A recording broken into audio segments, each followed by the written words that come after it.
Hello प्यारे दोस्तों, आपका स्वागत है हिंदी चैनल में।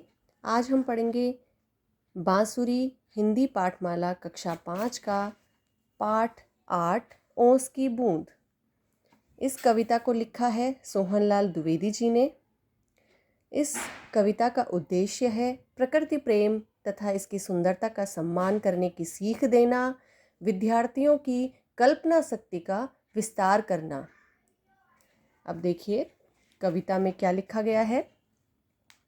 हरी घास पर बिखेर दी है ये किसने मोती की लड़ियाँ, कौन रात में गूंथ गया है ये उज्ज्वल हीरों की कड़ियाँ।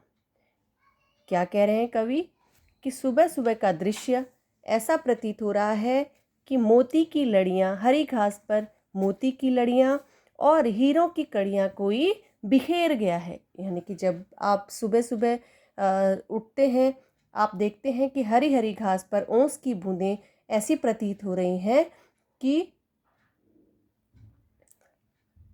हीरे और मोती की कड़ियाँ किसी ने बिखेर दी हों। अब देखिए, जुगनू से जगमग जगमग ये कौन चमकते हैं यों चमचम, नभ के नन्हे तारों से ये कौन दमकते हैं यों दमदम। जुगनू की तरह जगमग जगमग कर रहे हैं ये ओस की बूंदें, नभ के नन्हे तारों से ये कौन दमकते हैं यों दमदम। यानी कि आसमान में जैसे नन्हे नन्हे तारे दमकते हैं, इसी प्रकार से ओस की बूंदें हरी घास पर चमक रही हैं। लुटा गया है कौन जौहरी अपने घर का भरा खजाना, पत्तों पर फूलों पर पग पग बिखरे हुए रतन है नाना।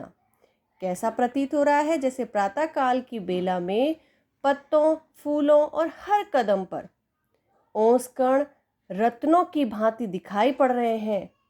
इन ओस कणों को देखकर कैसा लग रहा है जैसे किसी जौहरी ने अपने घर के भरे खजाने को लुटा दिया हो। बड़े सवेरे मना रहा है कौन खुशी में यह दिवाली, वन उपवन में जला दी है किसने दीपावली निराली।